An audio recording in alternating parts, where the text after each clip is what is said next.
제가 제가 지난주에 제가 지난 주말에 오랫동안 이제 좀 이제 계획했던 여행을 다녀왔는데요. 제가 울산에서도 한 5년을 살다가 반천이라는 곳에서 시골집에서 살다가 지금은 그 중간에 이제 어머니가 항암을 하시고 지금은 돌아가셨는데요. 이제 항암을 하시는 바람에 이제 부산에 이사를 갔다가 지금은 부산역 근처에서 살고 있습니다. 그래서 여러분 중에 그 부산역 근처에 이제 뭐 피자나 아니면 신발원 같은 데서 줄을 서 있는 유니스트 학생들을 가끔 봐요. 이제 그 잠바를 입고 있는. 그러면 제가 옆에 지나가면 그냥 고개를, 제가 본 학생처럼 고개를 돌리지 마시고 저한테 얘기하시면 제가 좀 사드리도록 이렇게 하겠습니다. 그래서 부산에 산다는 여러 가지가 있는데, 부산항에 근처에 살면은 배를 타고 후쿠오카를 갈 수가 있습니다.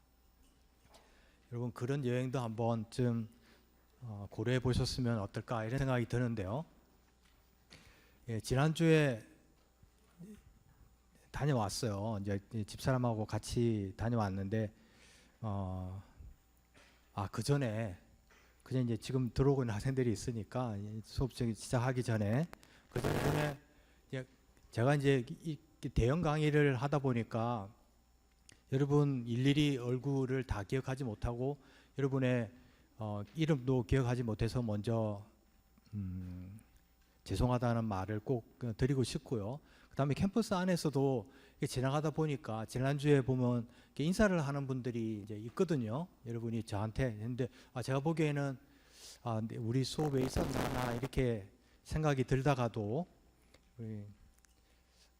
모르니까 또 제가 이렇게 받아주지 못하고 지나가는 적도 있는 것 같아요. 그래서 혹시 그러더라도 너무 섭섭해하지 마시고 그냥 인사를 어떤 학생이 나한테 인사를 했구나 되게 고맙게 생각하고 있으니까 이해를 꼭 부탁드립니다. 그리고 이제 가끔 제가 중간에 우리 집사람을 이제 집사람이라고 표현하는 것에 대해서 오래된 사람이다. 그리고 요즘에 페미니즘에 반대되는 용어를 사용하고 있다. 저 사람이 이렇게 생각하실 수도 있는 것 같아요. 그리고 제가 여러 강연을 많이 다니지는 않지만 가끔 초청받아서 가면 특히 여성 단체나 이제 페미니즘을 이제 좀 활동을 하시는 분들 단체에도 가서도 제가 집사람이라고 표현을 하면 우리 아내를 하면은 교수님 그런 단어를 쓰면 안 됩니다 이렇게 얘기를 하는 경우가 많아요. 집사람. 그래서 좀 제가 생각을 해봤어요. 어디 찾아보고 이런 건 아닌데 집사람이란 말이 잘못됐을까? 물론 뭐 듣는 사람의 마음이긴 한데요. 집사람이라고 제가 표현하는 이유는 뭐냐면 뭐 그렇게 갖다 붙이긴 거긴 한데요. 갖다 붙이긴 한데 지부집주라는 뜻입니다. 이게 나의 우주와 같은 사람이다. 이런 의미로 집사람이라는 표현을 쓰는 것이지 집에 있는 사람이다 이런 의미로 쓰는 건 아니에요. 그리고 이제 제 집사람이 저한테도 집사람이라고 할 수 있는 거죠.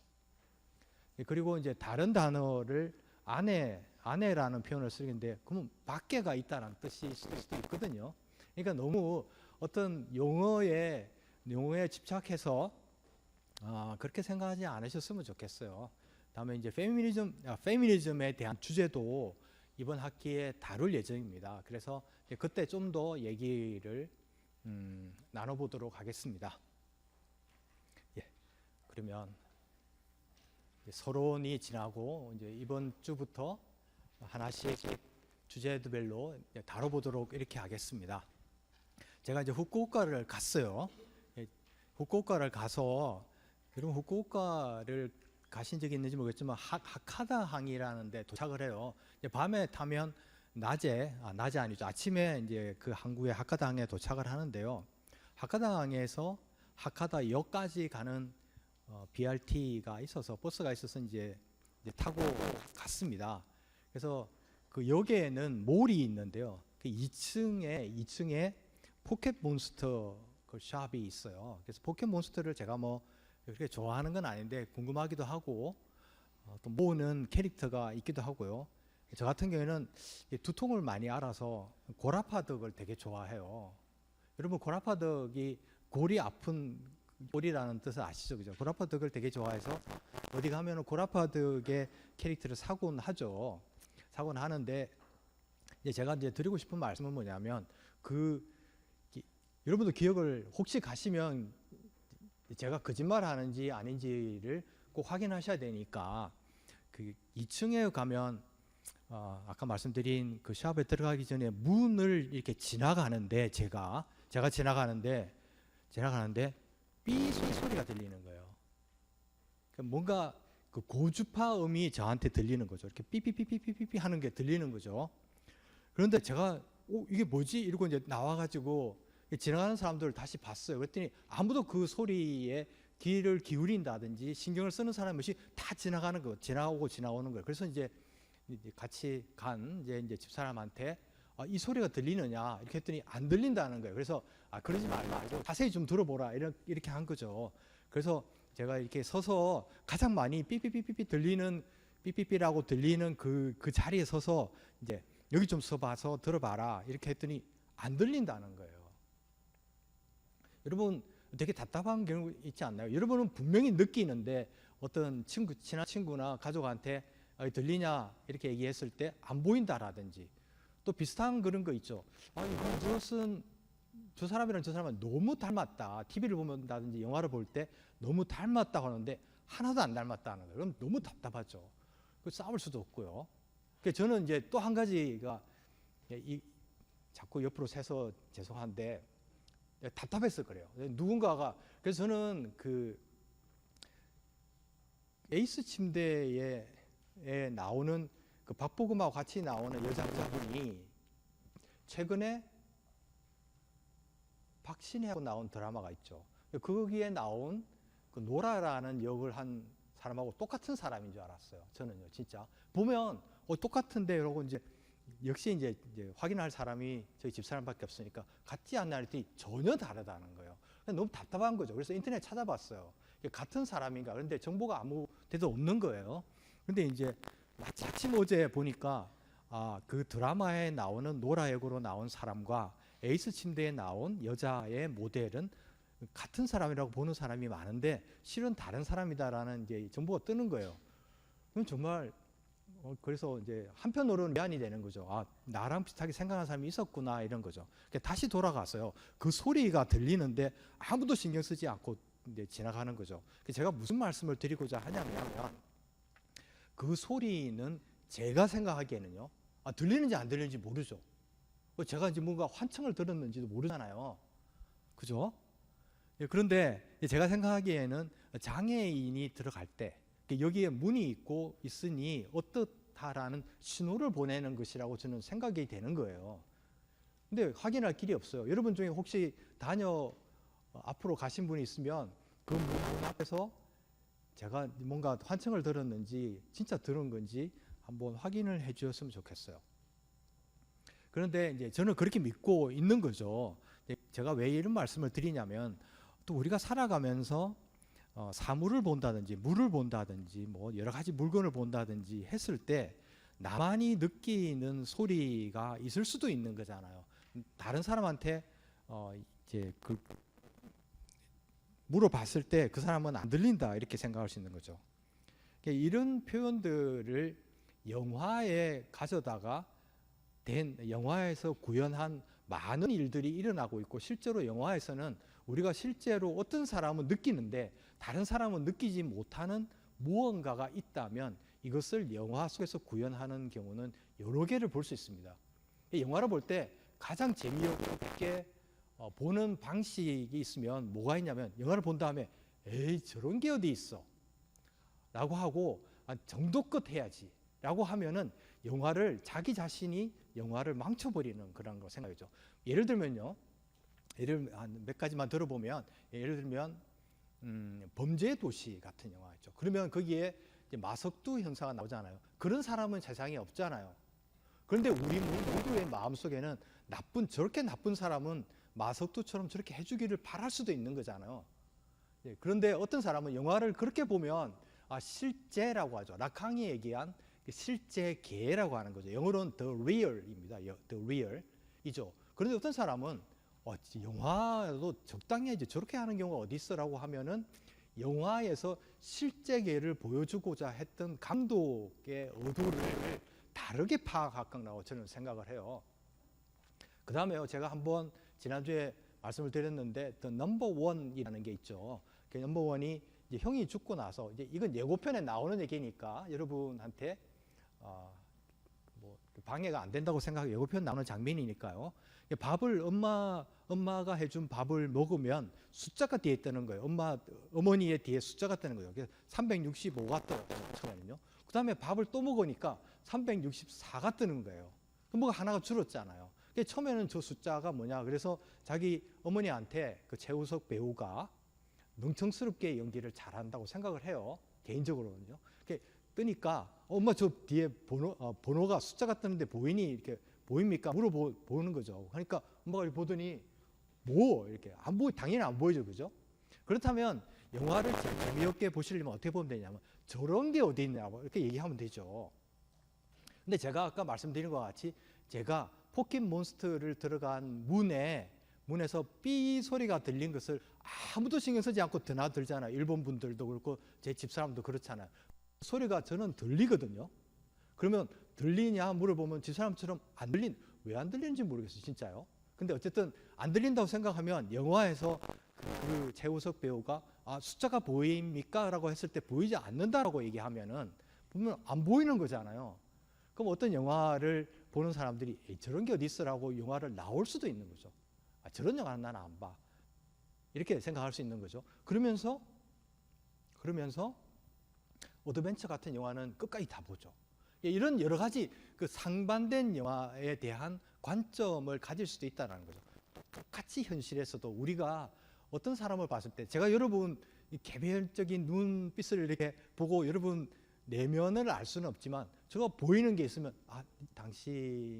여러분은 이런 혹시 생각을 가지고 있지 않습니까? 제가 물어보면 아니다라고 얘기한다든지 다른 사람 입장에서는 그 눈빛 속에서 그런 걸 볼 수 있다는 것은 그거는 있을 수 없는 일이다라고 할 수 있지만 제 같은 경우에는 특히 이제 오래 살고 예민하게 뭔가를 바라볼 능력이 있는 것이 아니라 관심을 가지고 사람을 바라본 경험에 의해서 저 사람은 이런 생각을 할 수도 있겠구나라고 느낀다면 저는 느끼는 거잖아요.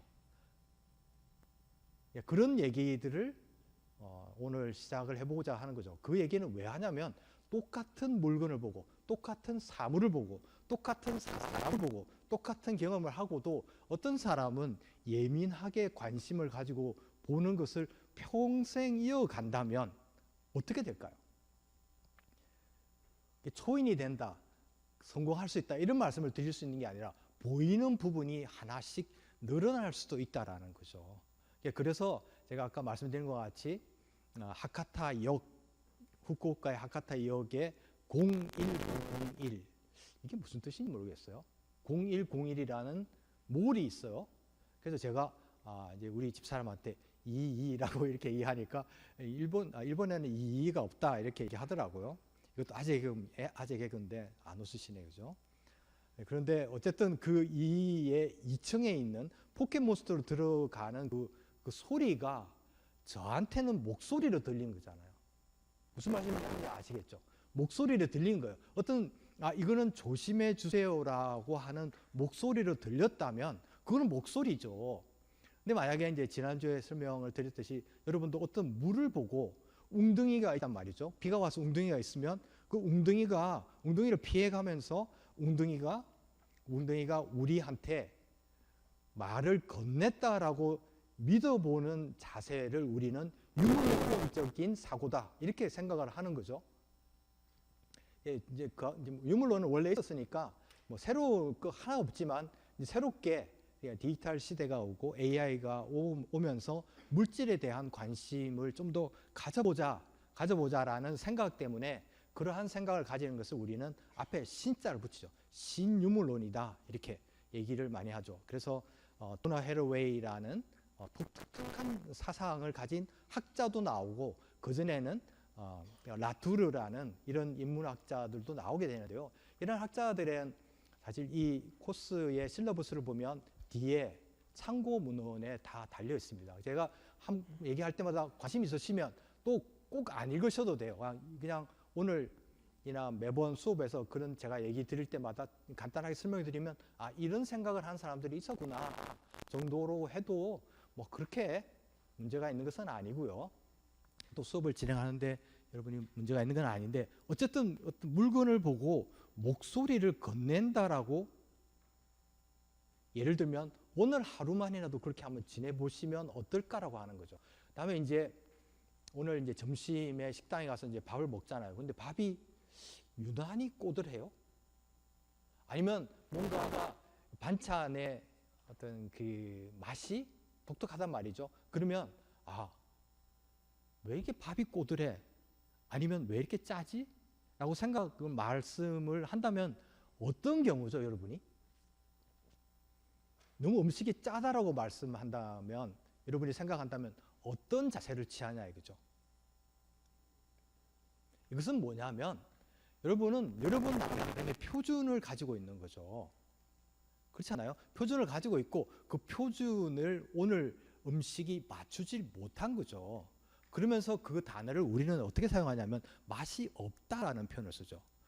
그런데 맛은 있는 거죠. 맛이 없는 음식은 없는 거죠. 맛이 다를 뿐이죠. 그렇다면 한번 이렇게 생각을 해보시죠. 이제 맛이 짜단 말이죠. 제가 이제 스페인에서 1년간 지낼 기회가 있었는데요. 이제 스페인에 가서 음식을 먹으면 이건 먹을 수 없는 정도로 짭니다. 스페인 음식은요. 여러분 스페인 가서 만약에 마드리드 같은 데 가면 그렇지는 않아요. 그렇게 짜지는 않는데 관광지 같은 경우는요.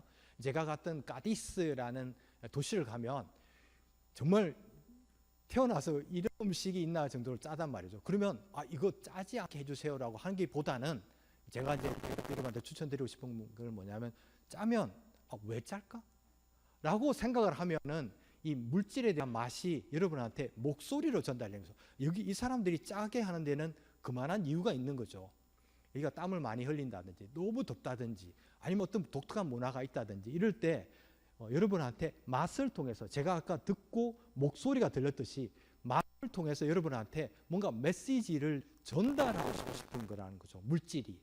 그럼 웅덩이가 있으면 피해가는 것이면 내가 이 물이 있으니까 물을 피해서 갔다라고 생각하지 마시고요. 오늘 하루만이라도 어떻게 생각하냐면 이 물이 나한테 어떻게 해요?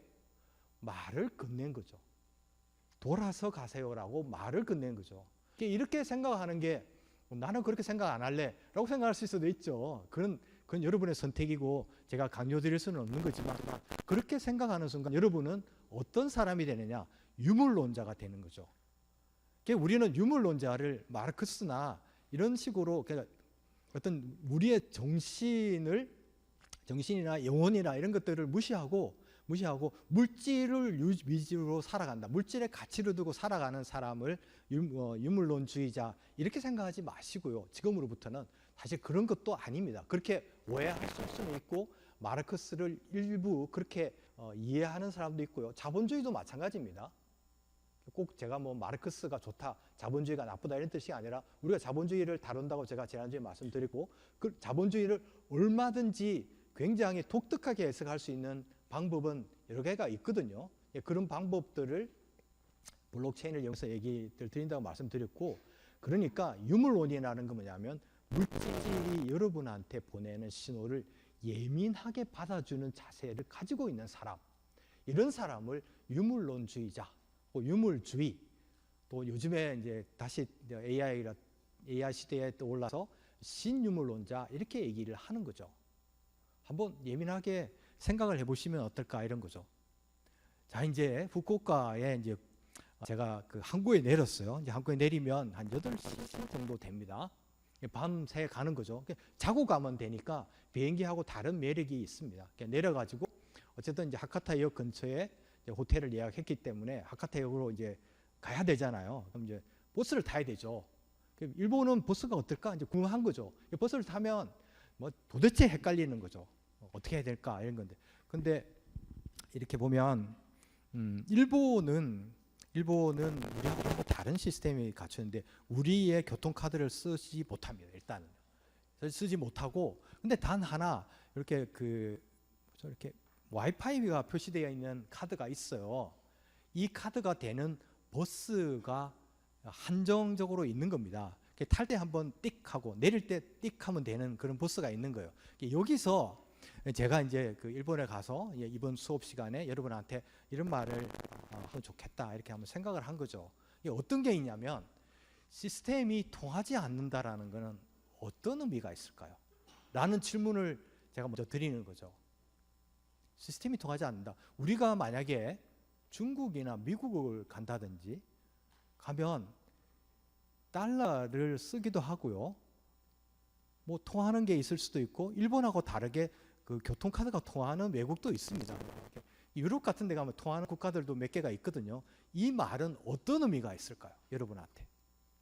그리고 그 사회는, 그 국가는 어떤 스탠스, 어떤 입장을 취하는 것일까라는 질문을 드리는 겁니다. 이거는 뭐냐면, 일본인 경우에는, 일본도 앞으로 바뀔 수는 있겠죠. 그런데 미국이나 다른 나라에 비해서 공동의 교통카드로 쓸 수 있는 나라와 쓸 수 없는 나라 두 개를 한번 구분해 보고자 하는 겁니다. 쓸 수 있는 나라는 뭐냐면 시스템을 받아들인 거죠. 시스템을 받아들인다는 건 뭐냐면 표준을 공유한다라는 거죠. 그건 아까 음식과 마찬가지로 이제 이어가면요, 이 음식 정도는 우리나라 사람들도 잘 먹고 관광객도 잘 먹고 이렇게 되는 거죠. 그럼 마드리드에 있는 피자는 먹을만 하거든요. 먹으면요. 그런데 까디스를 내려가서 먹어보면 먹을 수 없을 정도로 짜단 말이죠. 이것은 뭐냐면 그 사람들이 우리한테 오지 마라라는 것이 아니라 세계적인 맛의 표준을 우리가 받아들이는 것을 거부했다라고 볼 수 있는 거죠. 일본은 아직까지는 예전에 한 5, 6년 전만 해도 카드가 거의 안 되지 않았습니까? 일본은 현금만 많이 받았는데 지금은 카드가 많이 되는데 여전히 표준은 다른 거죠. 자판기의 표준도 다르고요. 그래서 우리 카드를 해서 되는 것은 거의 없다고 보시면 되죠. 그 얘기는 뭐냐면 자기들의 표준을 국제 표준에 맞추지 않은 거죠. 근데 우리는 대개 모든 것을 국제 표준에 맞추고 있는 거죠. 국제 표준에 맞춘다는 것은 무엇을 의미하냐면, 국제 표준에 맞춤으로써 우리가 이 세계를 지배하는 질서 같은 것이 있다면 그 질서에 들어감으로써 이익을 얻겠다라는 거죠. 이것은 다르게 얘기하면요, 그 질서 속에 들어가는 순간 그 질서를 만들고 관장하는 어떤 누군가가 있다면, 권력이든 아니면 사람이든 아니면 시스템이든 기계든 AI든 어떤 거든지 그것에 의해서 우리는 순위가 매김이 일어날 수밖에 없습니다. 이 얘기를 드리고자 하는 겁니다. 만약에 여러분이 이 강의실에 들어와서 유니스트에서 나는 A, B, C라는 학점을 받지 않으려고 하고 강의를 들으실 수 있어요? 못 듣잖아요. 그걸 모든 사람은 동의하는 거죠. 그죠? 그런 교육 시스템 속에 여러분의 표준과 유니스트가 가진 표준, 혹은 한국이라는 교육 시스템이 가진 표준을 여러분 표준하고 맞춘 거죠. 그런데 만약에 어떤 사람이 학기가 끝나고 시험을 다 보고 아니면 레포트를 다 내고 나는 교수님, 저는 A, B, C 말고 딴 걸 주세요 라고 얘기한다면 그것은 용납이 안 되잖아요. 근데 그것이 꼭 옳으냐라는 질문을 여러분한테 드리고 싶은 겁니다. 일본과 같이, 일본이 잘했다는 뜻이 아니고요, 일본과 같이 자기 나름의 시스템을 가지고 있으면서도 소통할 수 있잖아요. 그렇지 않나요? 다음에 미국과 같은 나라와의 그 시스템 속으로 우리가 들어가서 소통도 할 수 있는 거죠. 다른 예를 들어볼게요. 그럼요, 만약에 이 교육 시스템을 이렇게 된다고 생각해 보시죠. 어떤 이제 교육에 들어오기 전에 학점을 지금은 과학인문학이라는 수업을 등록을 하시잖아요. 그런 게 있으면 나중에 끝나고 나서 여러 가지를 검토한 다음에 교수로부터 강사로부터 A, B, C를 이렇게 받는 거죠. 그런데 어떤 학생은 다른 하나의 시스템을 딱 여러분이 선택할 수 있다라고 한번 생각해 보시죠. 제가 예를 하나 들어볼게요. 어떤 시스템을 하냐면, 나는 학점을 받는 대신에 다른 어떤 것을 하고 싶다라고 하는 거, 택하는 거죠. 그러면 그 학생들은 동일한 강의실에서 동일한 강의를 듣지만 다른 평가를 받는 거죠. 어떤 평가를 받냐면 ABC를 평가를 받고 이런 것이 아니라 여러분이 만약에 여기다가 칩을 하나 여기다 붙이는 거죠. 그렇게 해서 제가 얘기를 할 때마다 혹은 여러분이 컴퓨터에다가 이렇게 메모를 하잖아요. 지금도 이렇게 필기도 하시고요. 이 모든 것을 큰 귀와 큰 눈이 보고 듣고 한번 생각을 해보세요. 이것은 무슨 여러분이 감시를 한다. 포커처럼 감시를 하고 잘하기 위해서 감시를 하는 것이 아니라 그것을 누군가가 봐주고 있다라고 한번 생각을 해보세요. 일단은요. 큰 귀와 눈이 여러분이 생각하고 듣고 다음에 말하고 질문을 하고 하는 모든 것을 다 듣고 기록을 하는 거죠. 그러고 나서 그러면 이 듣고 말하는 큰 귀와 눈이 AI가 돼도 좋고요. 양자 컴퓨터가 돼도 좋습니다. 일단 듣는다고 생각을 해보시죠. 그 다음에 얘는 뭐까지 기억하냐면 제가 어떤 말을 하고 우리가 토론하는 상황과 주제에 대한 것도 옆에 가지고 같이 기억하고 있잖아요. 그랬을 때 여러분은 어떻게 필기하고 내고 어떤 아이디어를 내고 그죠? 종이에 적고 하는 이것들을 큰 귀와 눈은 기억하고 있다가 10년 후에 예를 들어서요. 학점은 안 받아요, 여러분이. 이 교육 시스템 속에서 학점을 안 받고 10년 후에 비슷한 프로젝트를 누군가가 하기를 원해요. 그러면 큰 귀와 눈은 어떤 학생이 10년 전에 유니스트라는 과학인문학이라는 강의에서 이런 생각을 했고 이런 아이디어를 낸 것이 있는데 지금 이 프로젝트에 굉장히 적합하겠다라고 또 좋아하겠다, 잘할 수 있겠다고 생각해서 그 학생한테 어떻게든 연락을 해서 이 프로젝트에 참여하고 이 프로젝트를 하는 어떤 회사에 통해서 이 사람의 정보를 주는 거죠. 그러면 그 사람은 그 학생 여러분 중에 누군가가 거기 가서 일을 하게 되는 거죠. 이것과 ABC를 주면은 어떤 회사에서 누군가 프로젝트가 필요하면 여러분의 지금 생각하고 이 순간에 바로 지금 이 순간에 생각하고 뭔가 아이디어를 낸 여러분의 아이디어를 보고 여러분을 뽑나요? 아니잖아요. 표준을 보고 뽑습니다. 표준을 보고. 여러분의 등수를 보고요. 여러분의 A, B를 보고 여러분의 학위를 보고 이 학생은 성실한 학생이다. 학점은 성실로 믿는 분위기가 있잖아요. 우리 한국에는요. 문화를 믿고 전 세계 다 있겠죠. 그걸 보니까 이 학생은 이 프로젝트에 적합한지 아닌지를 내가 세부적으로 판단하기는 힘들지만 이 학생은 성실하니까 이것도 잘할 거야 라고 뽑는 거죠. 분이 삼성, LG 뭐 이런 데서 뽑는 거잖아요. 뭐 연구소 이렇게 뽑는 거잖아요. 교수를 뽑을 때도 마찬가지죠. 그 교수가 유니스트의 분위기, 유니스트에 들어온 학생들의 개별적인 특성과 맞고 연구 분위기에 맞다라고 해서 그 사람을 뽑는 게 아니라 이 교수는 논문이 몇 편이구나. 그리고 임팩트 팩터라는 랭킹이 굉장히 높은 저널에 논문을 냈구나 해서 뽑는 거잖아요. 저도 그렇게 해서 왔겠죠. 하지만 그런 시스템은 지금 이 세상의 질서를 유지하고 있는 거죠. 그런데 지금 변하고 있는데도 불구하고 많은 부분이 변하고 있고 그런 분위기나 기술이나 모든 다른 개념들이 나올 수 있는 것은 충분히 마련됐음에도 불구하고 우리는 여전히 표준이라는 질서 체제 속에서 우리가 들어가 있고 그 질서를 약간 벗어나면은 큰일 나는 것처럼 우리는 살아가고 있는 거죠. 여러분이 학점에 엄청 신경 쓰고 다음에 어떤 숙제를 많이 내고 그죠? 채점을 엄격하게 하는 교수님의 감옥에는 집중하는 이유가 그 표준을 지키기 위한 것 아닌가요?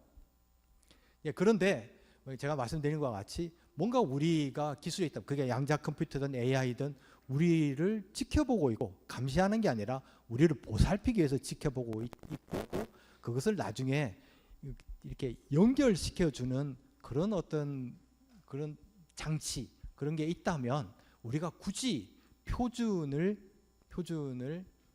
고집할 필요가 없지 않겠냐라는 거죠. 표준을 고집할 필요가 없지 않냐라는 거죠.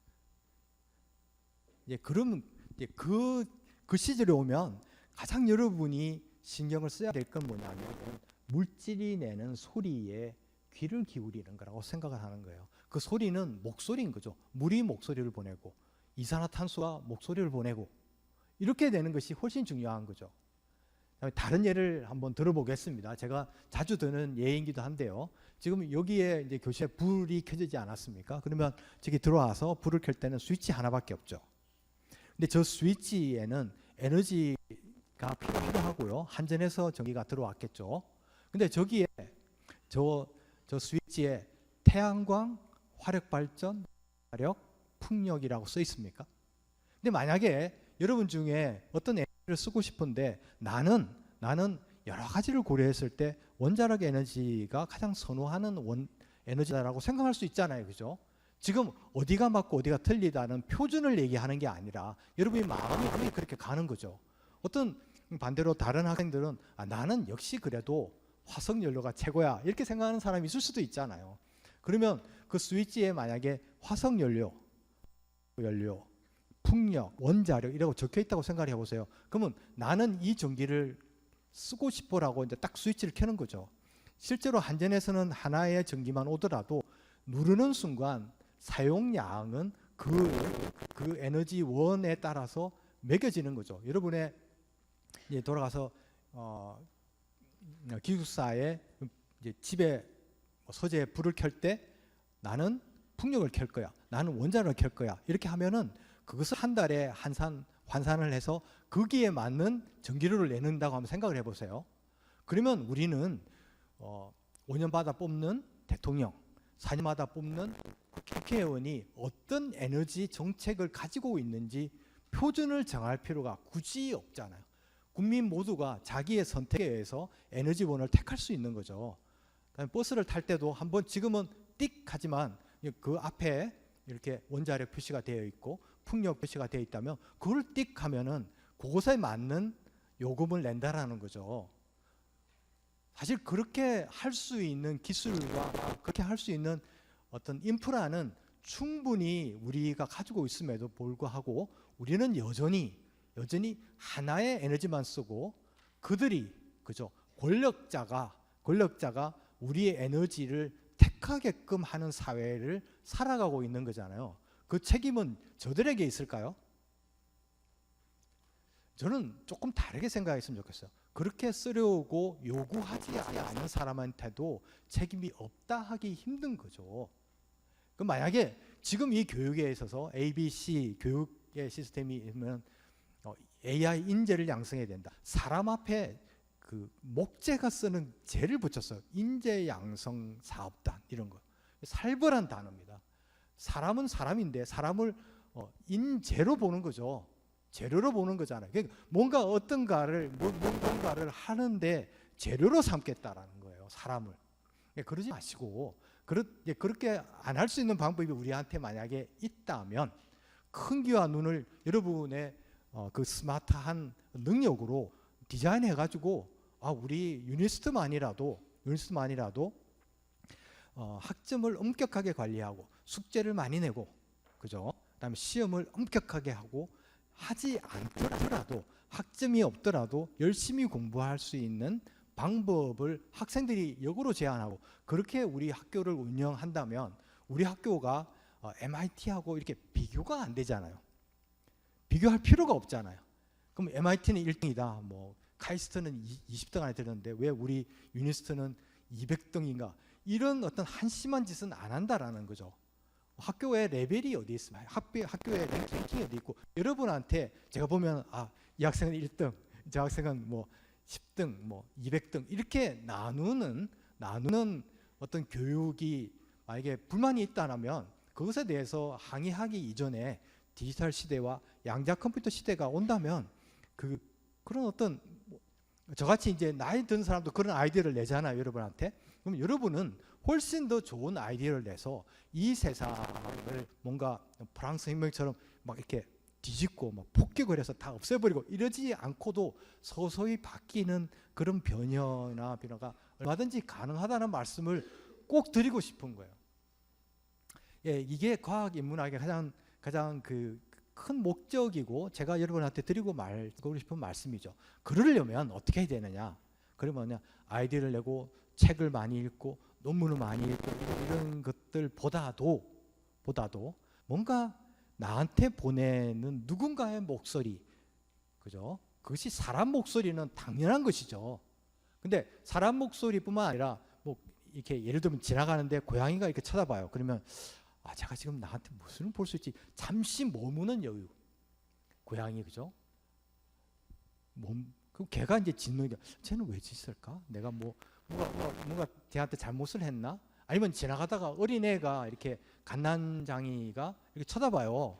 그러면 이렇게 그냥 쑥 지나가지 말고 이렇게 눈빛을 한번 이렇게 교환해 보는 거죠. 그러면 그거 한번 웃어주면 걔는 그 갓난 아기는 누군가 지나다가 유니스트 학생이 웃어준 그 미소로 인해서 평생 마음에 그 주름이 남을 수도 있는 거예요. 이렇게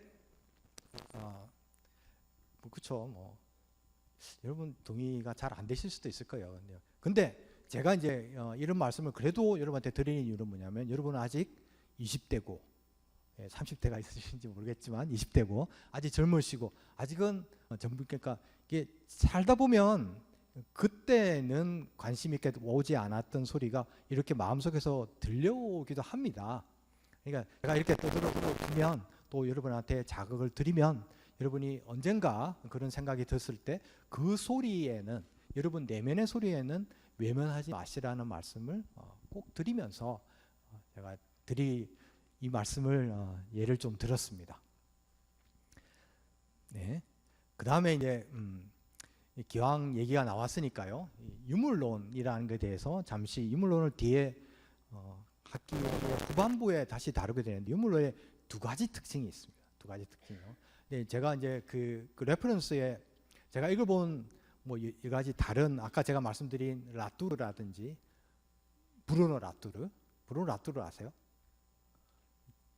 예, 브루노 라뚜르라는 프랑스 철학자 작년에 돌아가셨죠 이제. 네, 그분도 있고 도나 헤로웨이라는 여성학자도 있고요. 이런 분들의 책을 읽어보기도 했고 또 번역된 책이 다 있고 그 다음에 이제 한글 책으로는 제가 개인적으로 아는 분은 아니니까 오해는 마시고 문규민이라는 저자가 쓴 신유물론 입문이라는 책이 있는데 되게 잘 쓴 것 같아요.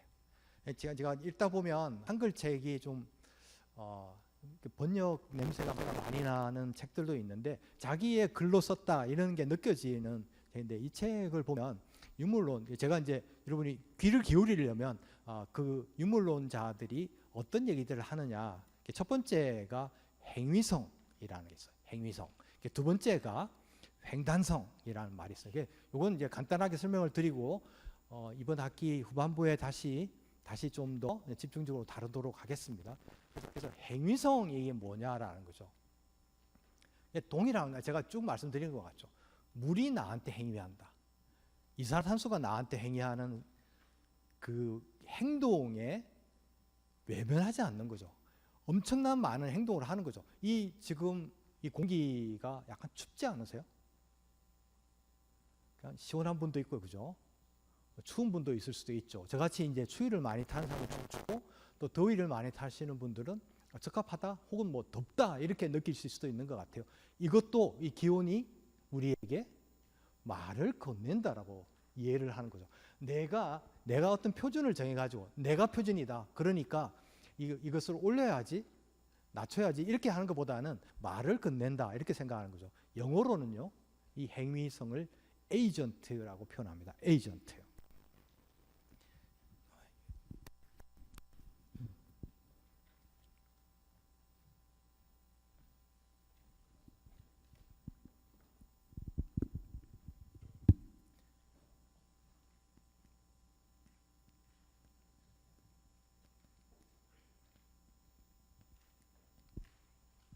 에이전트 하면은 비밀 요원 이런 게 뜻인데 이제 오늘부터는 이 수업만이라도 이제 에이전트는 행위다. 뭔가 우리는 행위하면 act, behavior 이렇게 영어로 하잖아요. 근데 영어로 말씀을 드리는 게 아니라 영어를 통해서 우리가 받아들일 수 있는 의미를 받아들이는 거죠.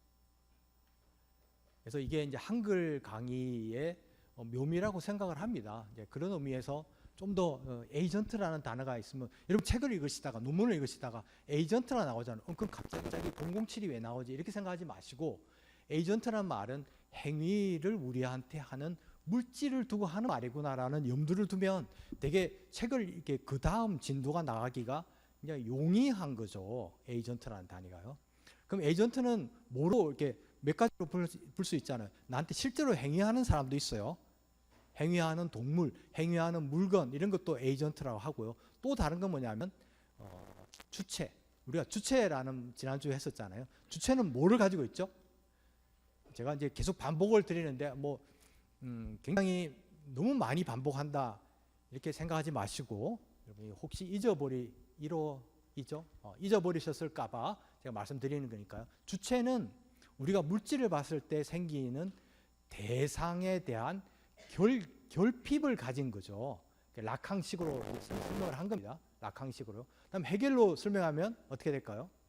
내가 대상을 가졌는데 내 영혼이 어떤 물질을 보고 대상을 만들었는데 이 대상이 언어를 가진 자로 나아가기 위한 어떤 그 프리윌, 자유 의지를 가지는 거다. 이렇게 해겔은 이해를 했겠죠, 그죠? 근데 락항이 우리 수업에 해겔이 우리 수업에 틀렸다 이런 뜻이 아니라 락항이 우리 수업에는 좀 더 맞는 이유가 뭐냐면 그 결핍이라는 데 계속해서 관심을 가지고 싶은 겁니다.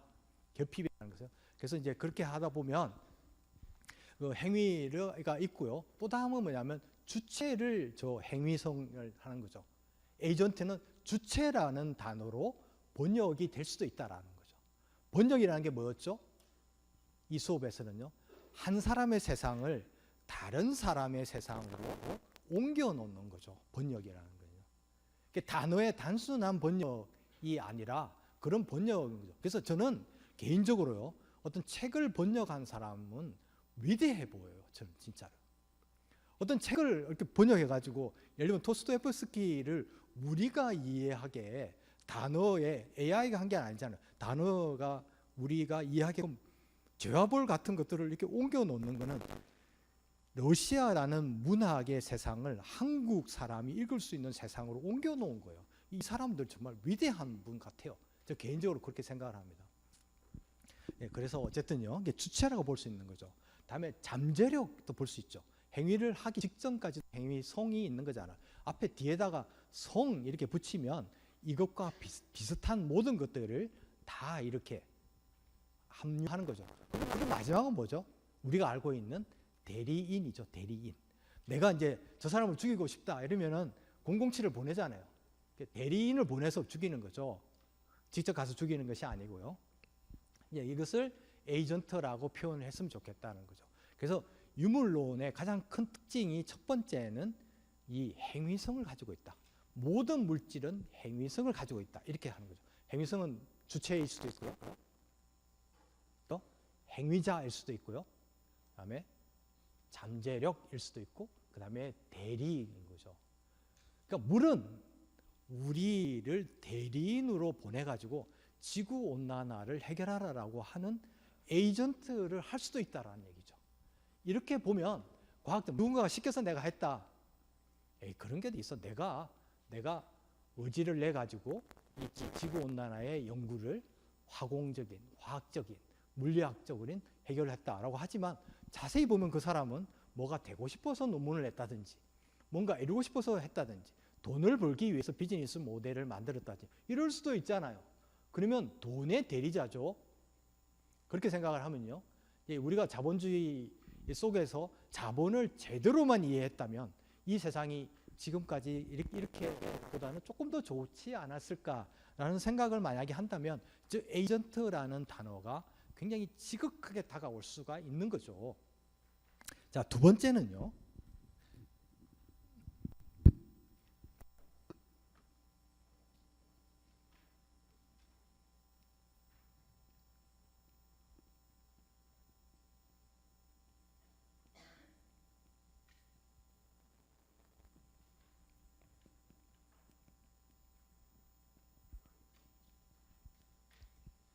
두 번째는 횡단성입니다. 이 두 가지는 저희 도서관에 있어요. 그러니까 책을 한번 읽어보셔도 되고요. 제가 이해한 바는 뭐냐면 우리는 어쩔 수 없이 경계라는 게 있습니다. 우리가 가진 경계가 있죠. 여러분 경계 없이 살 수 없어요. 그렇잖아요. 옆에 있는 친구가 아무리 소중해도 경계 없이 살 수는 없고요. 부모님과 관계가 아무리 가까워도 부모님과의 경계를 없이 살 수는 없는 거죠. 그러면 경계가 이때 경계를 어떻게 하는 거죠? 횡단하는 거죠. 경계를 허물려고 해서는 안 된다라는 게 신유물론의 주장이기도 한 것 같아요. 횡단하는 거예요. 제가 만약에 일본을 여행을 갔다 왔다고 그래서 일본과의 경계가 허물어졌나요? 아니잖아요. 일본을 갔다 오면 일본도 요만큼 바뀌었고 저도 바뀌었죠. 제가 일본의 여러 가지를 보고 이거는 우리가 더 나아. 이걸 보니까 일본이 참 대단한데 일본은 이렇게까지 신경을 썼나 이렇게 느끼잖아요. 그럼 제가 바뀌잖아요. 그리고 제가 가서 어떤 식당에 가가지고 이제 깽판을 부렸다 예를 들면요, 뭐 그러지도 못하겠지만 그러면 일본은 약간 바뀌죠. 한국 사람은 저런가 보다. 근데 일본에 가서 한국 가는데 뭔가 굉장히 따뜻하게 일본 사람들한테 굉장히 예의를 갖추고 오히려 뭐 도와주려고 하고 지나가는 애기한테 계속 윙크를 하고, 그죠? 미친 사람처럼, 그죠? 이렇게 하면 그 아기가 있는 일본은 그만큼이라도 바뀌었잖아요. 그럼 우리가 어떤 횡단을 했다라는 의미를 그렇게 가져보시는 거죠. 여러분이 만약에 일본을 가시든 유럽을 가시든 일본을 하든 한 번의 여행쯤은 나는 이 횡단을 통해서 내가 바뀌고 내가 간 그 여행지가 바뀐다는 유물론적인 시간을 한번 가지고 여행을 주제를 한번 정해보는 거죠. 그러면 이것이 신유물론이 가질 수 있는 이 세상을 사는 방식이다, 이렇게 표현이 되는 거죠. 이해가 되세요? 이게 참 어렵습니다. 내가 내 돈 내고 내가 갔는데 왜 이런 걸 해야 돼? 이렇게 생각하면 어떻게 보면 어떤 시각이 있잖아요. 뭐 그런 시각도 있을 거예요. 근데 나는 이번 여행의 주제는 그렇게 삼을 거다.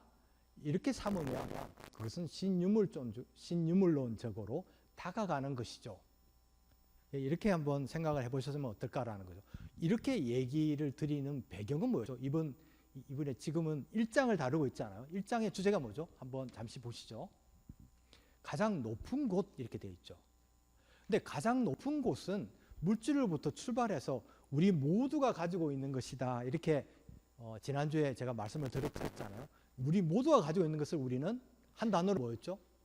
속이었잖아요. 우리가 속한 곳이었잖아요. 그러면 우리가 속한 지금의 유니스트, 한국, 울산, 아니면 대학, 이런 것에 우리는 속해서 그 속을 우리가 공통에 가진 것을 내가 더 가져야 되겠다라고 생각하는 순간 독특한 프레임의 가치죠.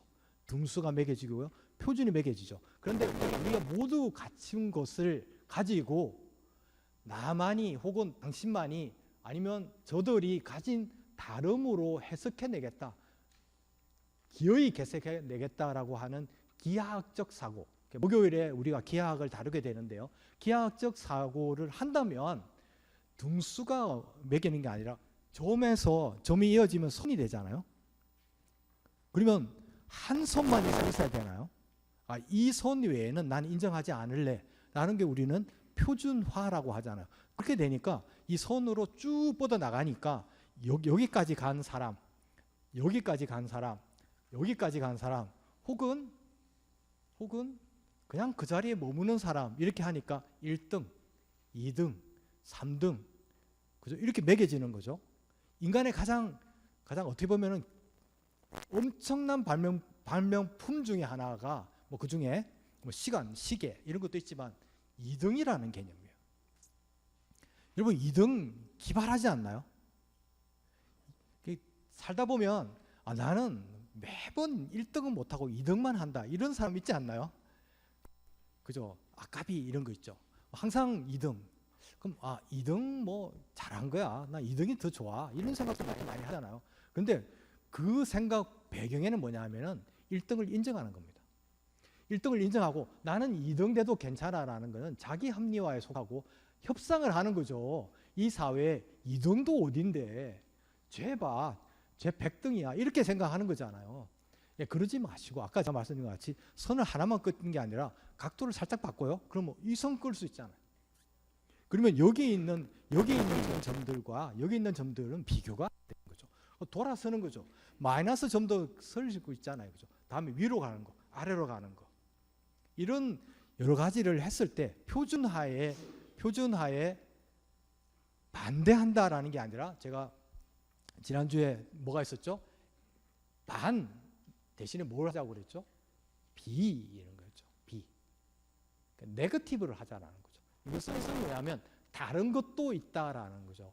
우리가 열심히 여러분을 공부하게 하는 것은 학점뿐이다. 숙제를 내준다. 시험을 엄격하게 봐야 된다. 그죠? 제가 어떤 지난번 지방선거 때인데요. 지방선거 때인데 진보연합 뭐 이런 게 제가 진보적인 사람은 아니에요. 오해하지 마세요. 그냥 진보연합이라는 그런 어떤 데서 저를 캠프에 와달라 그래서 이제 들어간 적이 있어요. 지금도 진보연합 25인 뭐 이런 데 보면 제 이름도 올라와 있는데 들어가 왔는데 저는 대단히 진보인 줄 알았어요. 진보라는 이름을 내걸고 교육 정책에 대해서 막 얘기하고 경제 정책에서 딱 얘기하고 뭐 환경 이렇게 얘기하더라고요. 근데 거기에 그 위원장이라는 그 진보연합의 이제 노무현 정권 뭐 이런데 큰 자리도 하신 분인데 이런 분이 와서 저는 이제 이분들이 얼마나 진보일까 되게 궁금했어요. 근데 이 사람이 교육 정책에 대해서 막 우리나라 교육이 문제다 막 이렇게 얘기를 하는 거예요. 그래서 그렇지 좀 문제가 있긴 하지. 교육자니까 저도요. 반성도 되고 막 이렇게 했는데 이분이 막 얘기를 하는데 뭐냐 하면 대학도 졸업할 때 시험을 봐야 된다라는 거예요. 시험을 안 봐서 학생들이 그렇게 공부를 안 한다는 거예요. 그래서 야 내가 잘못 왔구나. 이게 이런 거를 진보라고 하는구나. 근데 이런 생각이 좀 드는 거예요. 그래서 제가 여러분한테 드리고 싶은 말씀은 뭐냐면 어떤 여러분도 어느 순간에 힘을 가지게 되고 그죠? 힘을 가지게 되고 어떤 뭔가 인정하면은 받는 게 있어요. 인정하면은 뭐 받는 게 있고 이런 걸 다 누리시고 또 그렇게 해야만 가족도 먹여 살리실 수 있고 여러분도 살아갈 수 있는 그건 다 하시되 이것만이 다 아니구나라는 생각을 가지는 건 되게 중요해요. 우리나라의 진보는 없다고 보시면 될 것 같아요. 제 개인적인 생각입니다. 지극히 개인적인 생각이에요. 오해하지 마세요. 정치적으로.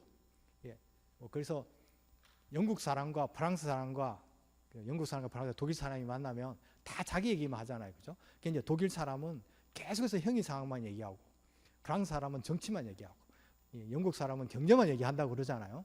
그런 어떤 동틀어서 진보라는 걸 한 발짝이라도 나아가는 이런 것에 대해서는 표준에서 벗어나야 되는데 표준을 벗어나서 정치하는 사람이 우리 이 세상이나 우리 한국에 있냐? 없다고 봐요. 저는 개인적으로요. 그러니까 여러분이 만약에 진보라는 이름을 여러분 대에 가서 10년 후가 됐든 20년에 여러분의 손으로 직접 만드실 때는 표준을 무너뜨려서 이 세상을 혼란에 빠지게 하는 게 아니라 다름이 있음을 보여주는 그것이 우리가 가장 높은 곳에서 기껏 소중한 것들 가져와 가지고 등수 매기기 위한 것에 쓰지 않는 방법이 우리에게 분명히 있고 그것이 과학으로 가능하다라는 메시지를 늘 마음에 품어주셨으면 하는 말씀을 꼭 드리는 겁니다. 이 배경에는 우리가 아까 제가 이제 그게 신유물론밖에 없다라는 게 아니라 그 중에 하나가 신유물론이죠. 왜 제가 신유물론이라고 말씀을 드렸냐면 철학의 사조가 여러 개가 있죠, 그죠? 철학의 사조가 있는데 지금의 굉장히 핫한 철학과 인문학은 뭐냐면 그걸 뉴 웨이브라고 해요. 물론 그 프랑스의 뉴 웨이브 아방가르드가 있었잖아요, 그죠? 60년대, 70년대. 근데 지금의 철학계나 인문학이나 인류학의 가장 큰 사조를 어디에서 찾을 수 있느냐? 포스트 휴머니즘이라고 그래요. 포스트 휴머니즘. 이게 뭔가 이점 이러면은 좀 듣기 싫을 수도 있죠. 계속 그렇게 어려운 말들을 갖다 붙이느냐 이렇게 생각할 수도 있는데 지금 그 사람들이 주로 얘기하는 게 뉴 웨이브에는 그러니까 뭐냐면 그러니까 이후 포스트 휴머니즘 이후 세상을 설계하고 거기에 가장 핵심적인 게 신유물론이라는 거죠. 그래서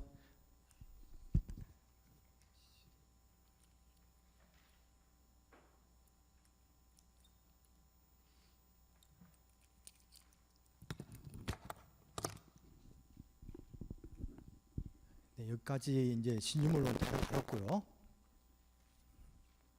그래서 1장을 하고 있고 이제 다음 목요일에는 저희가 그 가장 낮은 곳, 지금은 가장 높은 곳에서 우리한테 주어진 물질의 공통 속성에 대한 얘기를 나눠봤고요. 자, 그 다음에 한 가지만 여러분한테 더 얘기하고 여러분이 작성하실 수 있도록 시간을 드리겠습니다. 이건 이제 좀 연관이 있는 것 같아서요. 첫 시간을 또 좀 다시 정리하는 의미에서도 이 얘기를 나눠볼게요. 우리가 물질에서 시작해서 에센스라는 영역이 있는 거예요. 에센스. 계속 반복되니까 오늘 뭐 듣고 또 잊어버려도 되고요. 에센스라는 영역이 있고 이 오른쪽에는 왼쪽에는 에센스 영역이 있다고 생각해 보세요. 에센스는 대상과 주체입니다. 근데 대상과 주체는 가장 큰 특징이 뭐였죠? 지난 시간에 언어로 표현될 수 없다는 거죠. 언어로 표현될 수 없는 거. 아, 나는 대상은 언어화 시킬 수 있는 거다 생각하는, 그럴 수도 있습니다. 여러분 나름의 이해를 하고 체계를 갖추시면 되는 거예요. 그런데 많은 철학자들이 에센스 영역, 즉 우리가 의식하는 영역, 에센스는 의식이잖아요. 의식의 영역은 대상과 결핍과 주체와 이런 것들은 언어화되기 힘든 거죠. 근데 이게 이제 왼쪽에 항상 왼쪽이라 생각하시고요. 이 오른쪽은 뭐죠? 자아의 영역인 거죠. AI의 영역, 언어의 영역 이런 거죠. 그러면 여기서 이제 자아를 막 놀다가 어머니가 부르시면 이쪽으로 다시 돌아간다고 그랬죠. 이 돌아가는 방법은 계속해서 좀 얘기를 나눌 겁니다, 여러분하고. 아직은 뚜렷하게 우리가 나오지는 않았지만 뭐 비워야 된다, 뭐 이런 얘기도 했었고, 그죠? 추상화를 해야 된다, 뭐 환원을 해야 된다 이런 말도 했지만 아직은 그렇게 자세하게 다루지는 않았죠. 과학적으로 다루지는 않았다는 얘기죠. 현상학적으로 다루지는 않았다는 얘기죠. 근데 오늘은 어떤 얘기를 좀 드리고 싶으냐면 이 왼쪽에 있는 것을 라칸은 뭐라고 불렀을까요?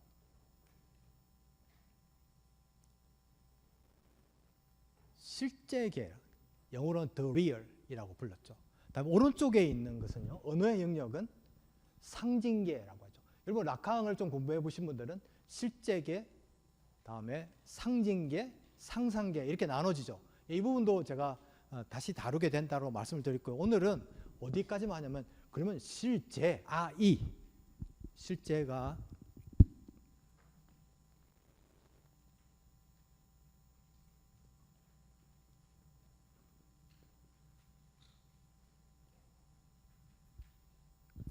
아까 제가 그 마석두 범죄의 도시 얘기하면서 마석두 이런 거는 불가능해라고 하는 거. 그러니까 우리가 이 지금 살고 있는 언어로 살고 있는 이 세상을 상징계라고 하는 거죠. 제가 지금 강의를 하지만 저의 그 깊숙이 있는 실제를 여러분한테 보여준다고 생각하세요? 느낄 뿐이죠. 뭐 언핏 그 단어와 단어 사이에서 느낄 수도 있지만 또 여러분이 보내는 눈길 속에서 보일 수는 있지만 여러분의 실제를 보기는 힘들잖아요, 제가요.